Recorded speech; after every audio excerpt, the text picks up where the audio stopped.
tam, tam, tam, je t'entends. Tam, tam, tam, tam, je t'entends. Tam, tam, tam, tam, je t'entends. Tam, tam, je t'ai dans le sang. Ça tourne. Bonjour les humains avec un H majuscule, bienvenue sur Tam Tam le Média. Aujourd'hui, j'ai envie de vous présenter l'administratrice d'un groupe Facebook qui s'appelle Bulle IEF.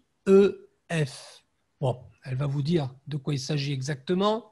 En tout cas, c'est une petite bulle à l'intérieur de laquelle il y a environ 1800 membres. Ça fait du monde à gérer et beaucoup de publications, tous les jours des publications sur ce groupe, des plus intéressantes puisque ça concerne l'instruction en famille. Bonjour Isalise. Bonjour, merci de l'invitation. Écoute, oui, c'est un peu normal parce qu'on regarde tout le travail que tu effectues sur ce groupe, parce que être administrateur d'un groupe, je sais ce que c'est. Moi, j'en administre, on va dire, 2,5. D'accord. Plus une page, bon bref, j'ai du taf.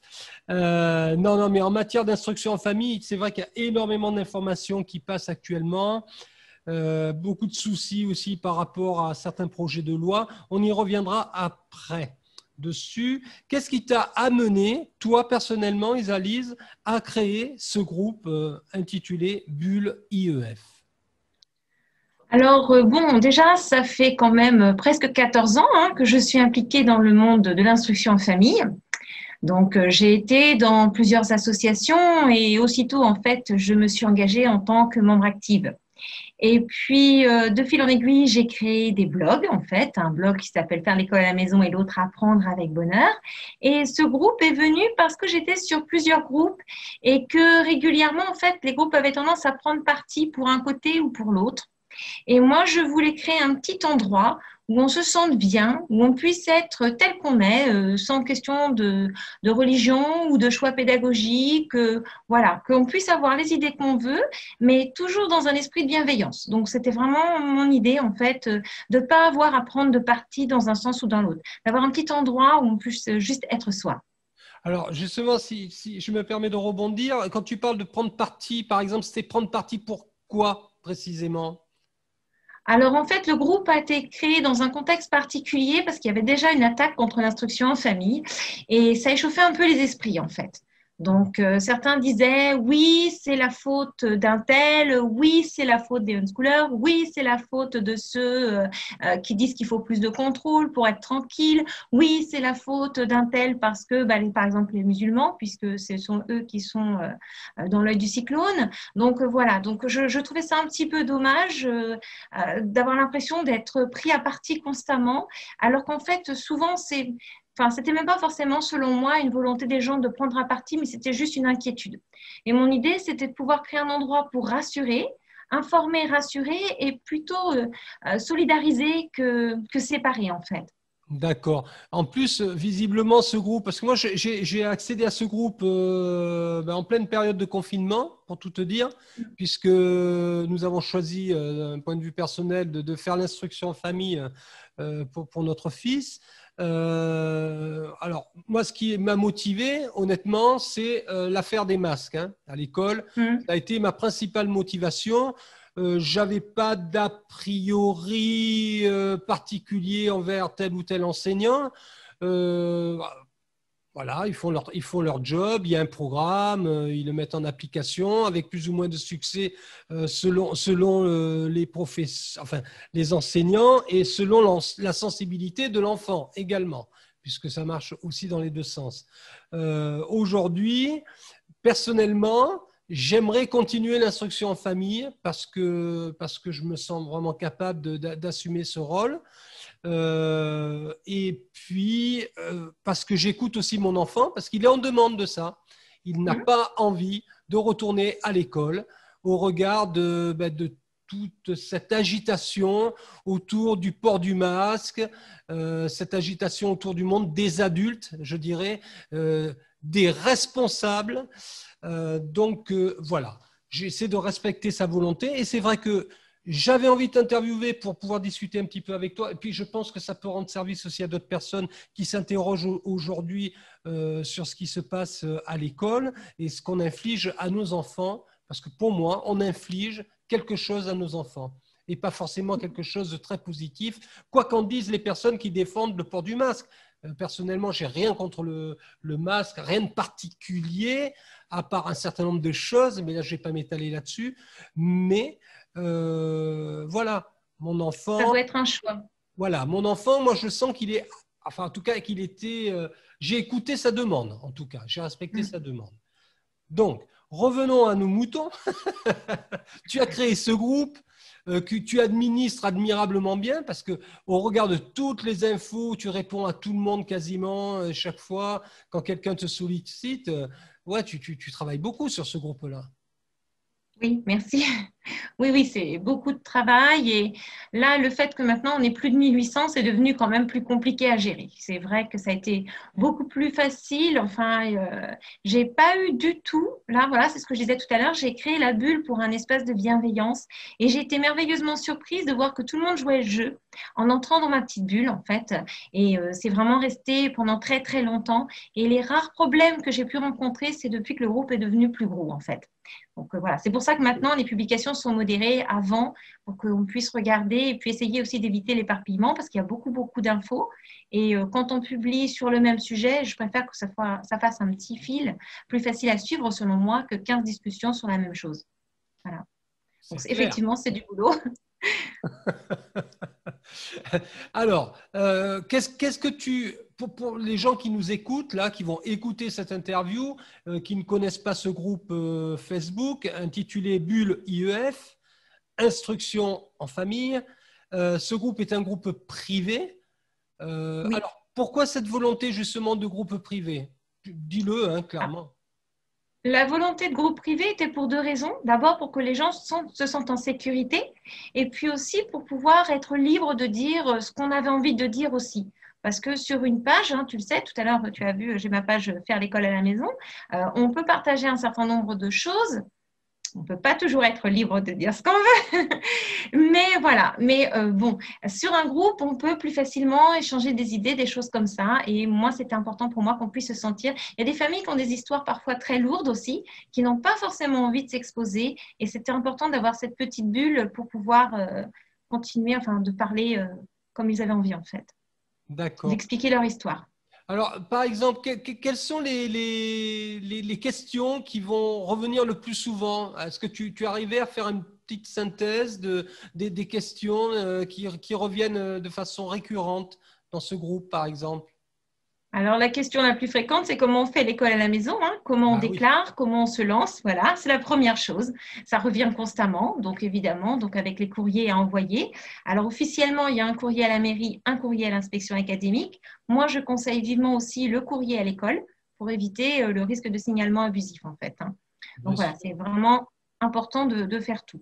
Et puis après, donc normalement, on doit aussi prévenir la CAF puisque c'est un choix différent, c'est un choix de vie différent. Donc, il faut prévenir. On a le droit aux allocations, mais on doit prévenir de tout changement à la CAF de toute façon.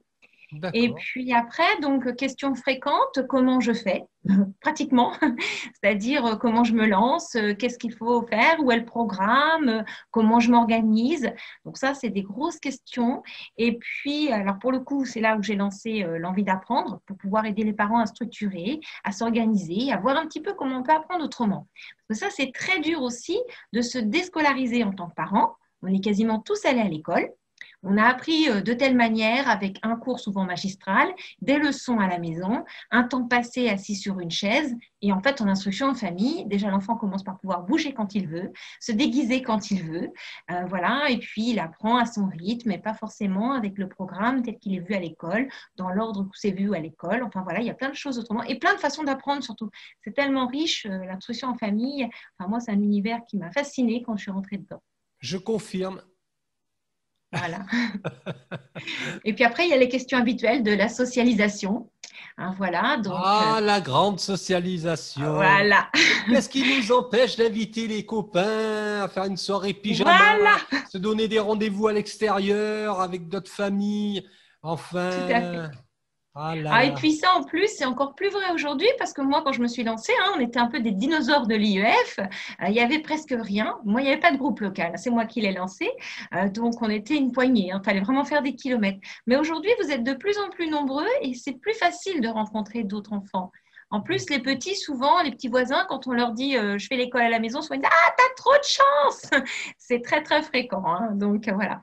Donc, effectivement, bon, la socialisation, et puis après, moi, je réponds souvent, en fait, c'est un faux débat, parce qu'on ne devrait pas dire la socialisation, on devrait dire la possibilité de rencontrer d'autres enfants. Tout Parce à que la fait. socialisation, voilà, la socialisation, c'est bien se comporter. Et bien se comporter, je suis désolée, ça s'apprend en famille, avant tout. Ils nous le font et on nous disait suffisamment, hein, les parents pas Voilà. responsables, et ci et là. Bah, si on est responsable, justement, on s'occupe de nos enfants et on a envie de les éduquer de telle ou telle manière. Voilà, c'est ça la socialisation, Oui, c'est ça, oui, entre autres, oui. entre autres. Hmm. Très Mais bien. justement, ça s'apprend par l'exemple, parce que si nous-mêmes on est bienveillants et qu'on se comporte bien avec les autres, les enfants nous copient. Si on insulte les gens qu'on croise, ben, les enfants vont faire comme nous. Donc, la socialisation, c'est pas une histoire d'instruction en famille, c'est une histoire de modèle. De comportement Hmm. aussi. Oui, voilà. De comportement. Est-ce que je vais te poser une question, tu n'es pas obligé de me répondre, mais tu es basé où, sans indiscrétion? Moi, je suis dans le Maine-et-Loire, près d'Angers. D'accord, près d'Angers, voilà. Et Tam Tam, le média, est basé à Dinard, en Bretagne. D'accord. Tu vois, le grand écart que je viens de faire pour. Mais non, non, mais je trouve que ton groupe est très bien foutu. C'est pour ça que j'avais vraiment envie de faire un coup de projecteur et puis aussi échanger avec toi autour de l'actualité. Après, on parlera de tes initiatives privées. Pour finir un petit peu sur une touche positive, là j'aimerais aller rentrer vraiment dans le vif du sujet. Que penses-tu de ce projet de loi qui est en cours de l'interdiction de l'IEF, tout simplement? Alors, tu sais ce que j'en pense, ça me révolte. Et moi donc, Ça me révolte parce que ça me révolte à plein de titres. Ça me révolte parce que d'abord, je suis désolée, mais ça se présente comme un projet qui défend les valeurs républicaines.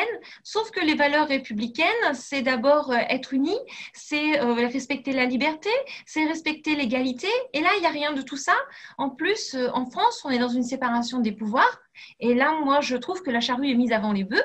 On annonce un projet de loi comme officiel alors qu'il n'a pas été voté. Et j'estime que c'est aussi ne pas respecter le travail des élus qui sont là pour voter une loi, y réfléchir, et puis voilà aussi écouter la voix un petit peu des citoyens. Et c'est pareil, enfin, moi je regrette parce qu'aujourd'hui, on a des informations à la télévision qui viennent juste du gouvernement et les familles UF, on ne les entend pas. Pour écouter un peu notre version des choses et voir la réalité. Parce que moi, je suis maman d'enfants handicapés. Et c'est pareil, là, on nous dit il y a des dérogations. Sauf que les personnes qui disent ça ne connaissent pas la réalité du handicap. La réalité du handicap, c'est qu'il faut plusieurs années souvent pour avoir un diagnostic. Il faut plusieurs années pour avoir une reconnaissance MDPH. Et même comme ça, il faut un accord du CNED réglementé. Et c'est très compliqué d'obtenir. Il y a des familles qui sont dans des situations difficiles et qui ne l'ont pas. Donc, même ces familles-là où on pourrait se dire « Ah ben non, mais c'est bon, elles sont tranquilles », ce n'est pas le cas. Et puis, on ne parle pas aussi des enfants qui sont en phobie scolaire. Ces enfants-là, ils vont avoir quoi comme reconnaissance handicap? Est-ce qu'ils vont en avoir une? Il y aurait environ un enfant sur 10 qui est concerné par la phobie scolaire à un moment donné. L'enfant, on peut choisir qu'il aille à l'école quand même. Moi, la phobie scolaire, pardon, je voulais parler du harcèlement scolaire. La phobie scolaire aussi, mais c'est souvent une dérive du harcèlement scolaire, même si ce n'est pas toujours lié. Et le harcèlement scolaire, moi, je l'ai vécu aussi. Je suis allée à l'école en subissant le harcèlement scolaire, en ayant peur tous les jours de ce qui allait m'arriver, en pleurant tous les jours, en ayant mal au ventre et en ayant des conséquences après de perte de confiance en moi parce que ça laisse des séquelles. C'est un choix de parents de se dire je vais essayer de changer d'établissement, je vais essayer de me battre avec l'établissement pour qu'il entende mon enfant. Moi, j'ai une maman qui m'a écrit la semaine dernière, sa fille est en situation de harcèlement scolaire, elle est allée voir l'établissement à plusieurs reprises et l'établissement, au lieu de l'écouter, elle, a dit qu'il fallait que la fille aille voir un psy et a lancé une enquête sociale contre la maman. ah ben On voilà. appréciera le retournement de situation. Donc, c'est ça la réalité aussi. Donc, la réalité, c'est que cet enfant-là, si le projet y passe, elle n'a pas de choix. il faut qu'elle aille à l'école parce qu'elle n'aura pas son dossier. Déjà, on l'a vu, hein, il faut du temps. Une reconnaissance MDPH, c'est environ 4 mois. Ça peut aller beaucoup plus vite, enfin ça peut aller un peu plus vite et rare, et ça peut être plus long. Une reconnaissance handicap, c'est encore plus long. Alors, Et après, il faut le dossier. pour la MDPH, je te confirme, ça peut mettre beaucoup, beaucoup de temps. Moi, je suis en attente d'une réponse pour une problématique personnelle. Ça fait 1 an que j'attends. Oui. Oui, puis en plus, souvent, il y a des refus. Hein. La première fois, ils commencent par refuser. Donc, c'est pour ça que c'est long aussi, parce qu'on dit 4 mois, mais en fait, souvent, on a un refus au début, hein, ou une minimisation des difficultés, et puis après, il faut faire appel, donc ça prend encore du temps. Donc, tout ça, ça prend énormément de temps. Si ça prend 2 ans, qu'est-ce qu'il fait l'enfant en attendant? Il y a des mamans là qui ont témoigné aussi sur faire l'école à la maison. Leur enfant est officiellement scolarisé. En réalité, il va 15 minutes par jour à l'école. On fait l'appel pour prouver qu'il est scolarisé et la maîtresse n'en veut plus après. Il y a des mamans qui ont entendu que leur enfant était… ah oui, que ce n'était pas la SPA. Voilà, ce n'était pas la SPA à l'école. Donc, leur enfant, il fallait qu'elle se débrouille avec. Donc, ça aussi, c'est une réalité. Alors, évidemment, il y a tous ces enfants différents qui ne vont pas forcément rentrer dans le champ des petites cases là qu'on va prévoir. Et puis, il y a aussi les enfants ou simplement qui ont besoin d'apprendre différemment ou d'apprendre à leur rythme. Enfin, moi, j'ai une formation d'enseignante, hein, donc voilà, je sais les petites cases qu'on doit remplir, etc. Par contre, j'ai 2 enfants. J'ai une fille qui a marché à 9 mois, une fille qui a marché à 17 mois et demi. Elles n'ont pas marché au même âge. Pourquoi un enfant, il devrait lire au même âge? Pourquoi un enfant, il devrait faire tous ses apprentissages au même âge? Tous les enfants sont différents. Alors, on peut choisir l'école. Moi, j'ai rien contre les parents qui scolarisent. Je suis enseignante de base. Mais je trouve que c'est fondamental qu'on puisse choisir et qu'on puisse se dire, là, mon enfant, il est en souffrance, j'ai pas envie. Ou comme tout à l'heure, tu parlais de ne pas avoir scolarisé à cause du masque, de se dire, c'est à moi en tant que parent de décider si je veux que mon enfant aille à l'école dans ces circonstances-là ou si je veux qu'il reste. J'ai un neveu, il est en très grande difficulté. Il a des lunettes. Avec le masque, il ne voit pas grand-chose parce qu'en fait, il y a de la buée constamment sur ses lunettes. Il est obligé de l'avoir. Il a 9 ans. Et donc, il est obligé d'aller comme ça. Et par-dessus le marché, il est en grande difficulté. Il n'arrive toujours pas à lire. Il a bientôt 10 ans. En IUF, il y a longtemps qu'on aurait dit qu'il fallait le scolariser, mais à l'école, voilà, c'est comme ça. Donc, toujours est-il qu'il est en grande difficulté. Il fait des colères tous les jours. Pourquoi? Parce qu'il n'en peut plus, cet enfant. Il peut déjà pas lire, maintenant, il ne peut plus parler. Il ne peut pas jouer comme il veut avec ses enfants. C'est aux parents de décider s'il veut continuer comme ça. Après, tous les parents n'ont pas la liberté de faire exactement ce qu'ils veulent. Enfin, c'est un choix qui a des conséquences aussi, l'instruction de famille. Mais c'est à nous, en tant que parents, de choisir. Ce n'est pas un État de dire eh ben, votre enfant, il va à l'école et puis ce n'est pas autrement. Pourquoi? Au nom de quoi? Au nom d'une pseudo-radicalisation des familles sans école? Mais ce n'est pas une réalité. Même M. Blanquer l'a admis dans son dossier, dans son vademecum, que ce n'était pas une réalité. Alors pourquoi? Pourquoi nous priver de cette liberté? Ben non, moi je ne comprends pas, ça me révolte. J'entends bien. Est-ce que tu penses que… bon, de toute façon, le projet n'est pas… ça n'est qu'un projet pour l'instant. Tout à fait. Bon. Donc, ça n'est qu'un projet. La différence, c'est que le gouvernement le présente comme s'il était fait. Oui, mais ça, c'est de la publicité, ça. Oui, quelque part. Ben, écoute, il y a des médias alternatifs qui sont là pour un petit peu contrebalancer. Bon, on est tout petit, mais il y en a. Il faut taper aux portes, il faut… Ah, il y a Sud Radio. Tu devrais essayer de contacter Sud Radio. Oui. Après, moi, je démarche plus. Maintenant, on vient me chercher. Ben, tant mieux.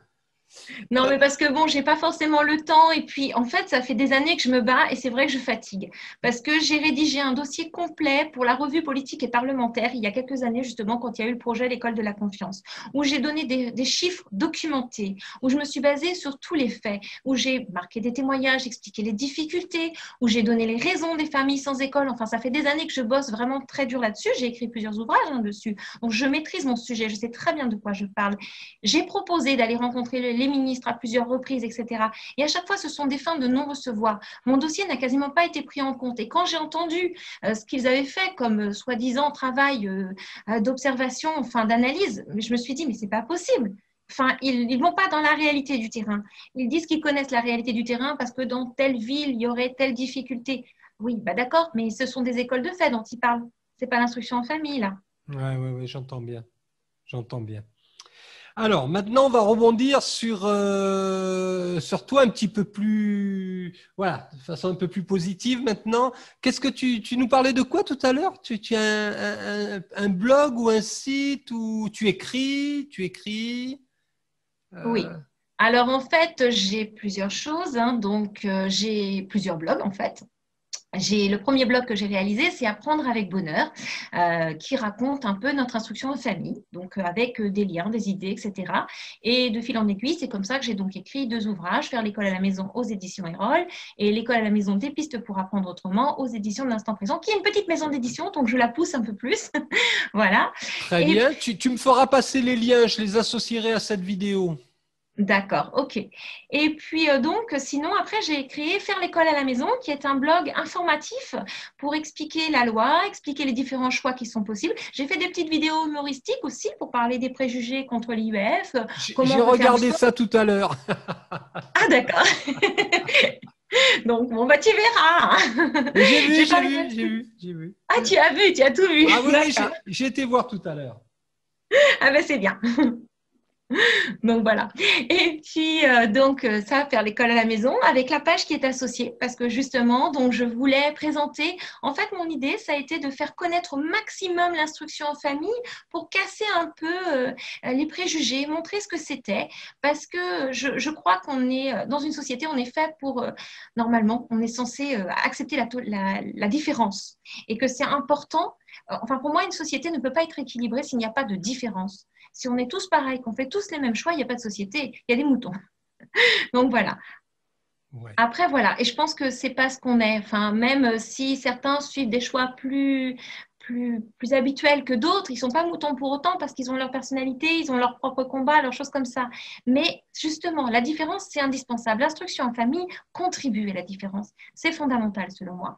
Et puis aussi pour les enfants, et les familles, parce que parfois les familles vivent des rejets, des choses comme ça, des préjugés. Et là, c'est horrible avec cette campagne qui est faite actuellement pour dire que l'instruction en famille est une cible parce qu'il y a des familles qui reçoivent des retours d'une violence, parfois d'une violence extrême, comme quoi, voilà, ils sont, alors des bourges, ça c'est pas trop méchant, mais parfois c'est des propos beaucoup plus durs en disant qu'en fait, voilà, il y a des familles qui sont radicalisées, alors qu'il y a beaucoup de familles qui sont même pas croyantes, c'est ça le pire.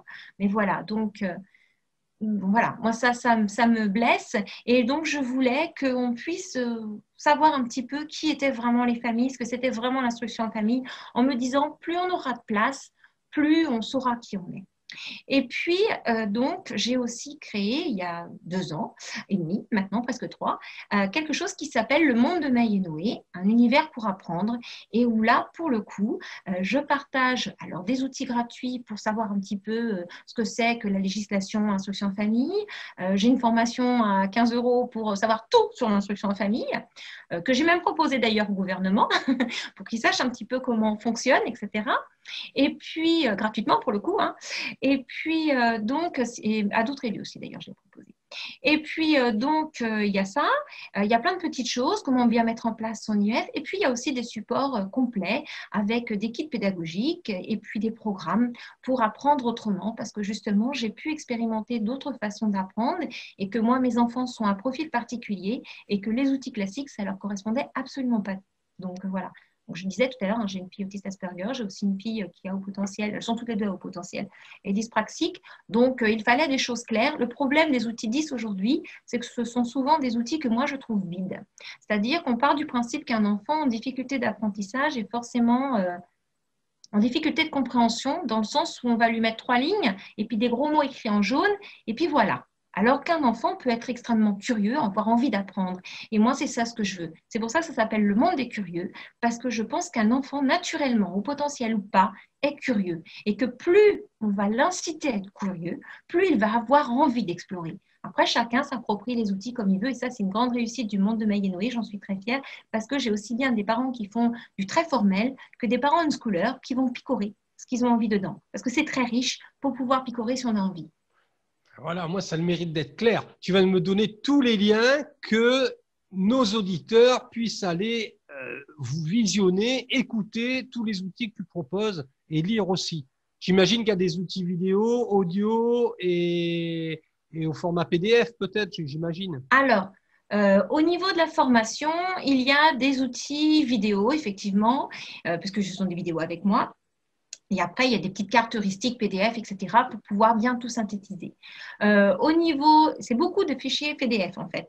Au niveau des formations, enfin des programmes, et des kits, en fait, il n'y a pas beaucoup de vidéos directes, dans le sens où ce que je fais, c'est qu'en fait, on a des apprentissages. Comme là, par exemple, en ce moment, les enfants sont en Australie, les enfants qui viennent de prendre l'abonnement, parce que les programmes, ils ont autre chose, et ils ont donc des découvertes à faire en Australie, des connaissances en maths françaises sur l'Australie aussi, et en même temps, je donne des liens bonus, et là, pour le coup, ils ont des petites vidéos, où on va aussi entendre parfois des animaux, où on va voir un petit peu des vidéos de certaines villes, pour pouvoir mieux se projeter dans le pays, en fait. Donc voilà, donc quelque chose comme ça. Il y a des bricolages, il y a des recettes. Enfin, on essaie de se mettre dans l'ambiance, en fait. C'est parfait. As-tu quelque chose à rajouter pour conclure cet échange? Quelque chose à rajouter? Bah, juste soyons libres. Voilà, tout est dit. Soyons libres. Voilà. Je te remercie infiniment de m'avoir accordé de ton temps. On a réussi à se caler un rendez-vous, c'est déjà pas mal. Oui. Et puis, si tu as de l'actualité, n'hésite pas à me relancer. D'accord. Ben, je te remercie. Puis vraiment, merci pour l'invitation, hein. Qu'on soit visible au maximum pour juste avoir le droit d'être différent et de choisir. Je te remercie aussi. Merci beaucoup. Au plaisir. Au plaisir. Hop, quitter.